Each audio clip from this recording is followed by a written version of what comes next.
Brought to you by Agilus Diagnostics. Health test की बात आती है तो मैं भरोसा करता हूँ India's largest diagnostics company Agilus diagnostics. खुद को टेस्ट करते रहो। इससे इस बात की पूर्ण संभावना दिखती है कि वह मनगढ़ंत रूप से एक जो है कथानक तैयार की गई। 3:50 की दिखाई गई है।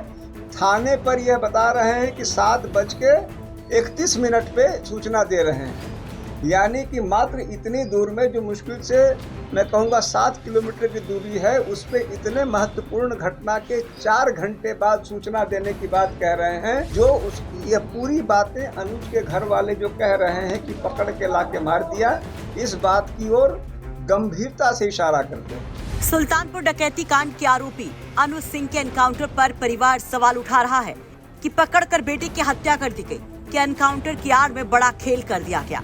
ऐसे में एनकाउंटर की जगह पहुंच गए पूर्व आईपीएस अमिताभ ठाकुर ने मौका वारदात का जायजा लिया और मौके के हालात और एनकाउंटर को लेकर दर्ज एफआईआर के पॉइंट्स को लेकर बड़े सवाल दाग दिए।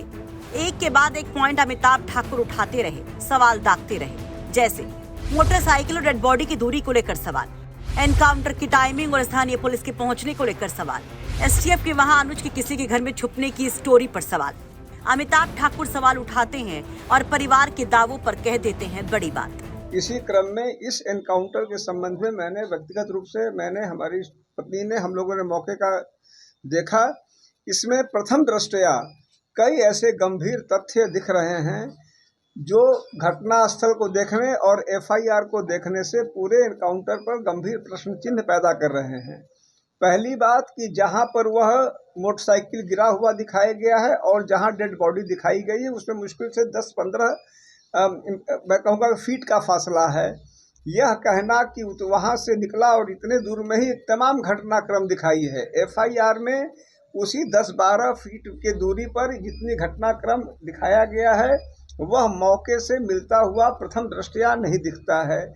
नंबर 2 बात, जिस गांव में रुकने की बात बताई गई है, तो किसके यहाँ रुके, क्यों रुके तो बताया है, किसके यहाँ रुके उसका कोई उल्लेख नहीं है। अभी तक की तफ्तीश या एसटीएफ के बयान में उस व्यक्ति का कोई उल्लेख नहीं जिसके यहाँ रुके, जिससे इस बात की पूर्ण संभावना दिखती है कि वह मनगढ़ंत रूप से एक जो है कथानक तैयार की गई। तीसरी बात यह कि घटना 3:50 की दिखाई गई है।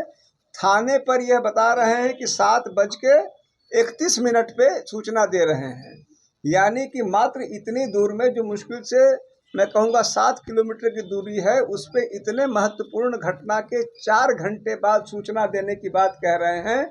और वह भी तब कह रहे हैं कि जब अभी हमने उसको घायल को अस्पताल भेजा है। एफआईआर के हिसाब से घायल की मृत्यु नहीं बताई गई है, मात्र दिखाया गया है कि जैसे घायल हुआ हमने उसको रवाना किया और थाने पे आ रहे हैं। इसमें मात्र में 4 घंटे लगे, यह किसी भी प्रकार से स्वीकार्य नहीं है। उसके अलावा जो घटनाक्रम जिस प्रकार से दिखाया गया है, जिस प्रकार से मौके की स्थिति दिख रही है, जहां मोटरसाइकिल का गिरना और जहां डेड बॉडी का पाना, उनके बीच कोई ऐसा मोर्चा नहीं है जिस पर वह फायरिंग कर सके। जहां से दूसरे मुलजिम को भागने की बात बताई जा रही है, वह भी ऐसी स्थिति नहीं है। अगर जितनी पुलिस बताई जा रही है वास्तव में उतनी पुलिस है, तो यह संभव नहीं है कि एक आदमी मार दिया जाए, एक भाग जाए, क्योंकि वहां ऐसा कोई स्थान नहीं है। यह सारी बातें प्रथम दृष्टया, विशेष करके एफआईआर के तथ्य, मौके के तथ्य, मौके की स्थिति, मेरी जानकारी के अनुसार जो स्थानीय थाने के लोग हैं, मुश्किल से 15 से 20 मिनट पे जैसे इनको जानकारी मिली वहां पहुंच गए। उसके बाद भी करीब 4 घंटे बाद एसटीएफ द्वारा यह एफआईआर प्रस्तुत करना, एफआईआर में मौके से इतर तथ्य प्रस्तुत करना, अंकित करना, एक प्रकार से इस घटना पर गंभीर सवाल उत्पन्न करता है। वहीं अमिताभ ठाकुर योगी की ठुमको नीति पर भी भयंकर सवाल उठाते हैं। आदित्यनाथ जी ने और उनकी सरकार ने एक प्रकार का यह बना दिया है कि जैसे कि किसी मेडिकल परीक्षा में होता है कि 10 नंबर से ऊपर वाले पास हो जाएंगे, 10 से कम वाले फेल हो जाएंगे, तो उन्होंने कर दिया है कि 8 से मुकदमे वाले मार डाले जाएंगे। ये कोई कानून थोड़े इस देश का कि बने किसी पर 9वां मुकदमा हो जाएगा तुमको मार दूंगा। यह पूरी बात ही बेमानी है। एनकाउंटर को लेके जिस प्रकार से एक शौकिया बना दिया गया है कि एनकाउंटर होना है, ठोक डालना है, अगले चौराहे पे मार डालना है, यह चूंकि जो मुख्यमंत्री की नीति है वह इस पूरे विभाग के लिए, पुलिस विभाग के लिए एक प्रकार का मेरे जानकारी में काल बन गई है और एसटीएफ जैसे कुछ एजेंसी उसका बिल्कुल बेजा फायदा उठा रही है। अनुज के पिता और गांव वाले अनुज के एनकाउंटर को खालिश राजनीति बता रहे हैं। अखिलेश और सीएम योगी पर सवाल उठा रहे हैं। आपको बता दें कि 28 अगस्त को सुल्तानपुर में हुए डकैती कांड में 1 लाख का इनामी अनुज प्रताप सिंह एनकाउंटर में ढेर हो गया था। 23 सितंबर की सुबह एसटीएफ और उन्नाव पुलिस की ज्वाइंट टीम ने उन्नाव के अचलगंज के कुल्हुआ गाड़ा के पास अनुज प्रताप सिंह को एनकाउंटर में ढेर कर दिया था। उन्नाव से सूरज सिंह की रिपोर्ट, यूपी तक।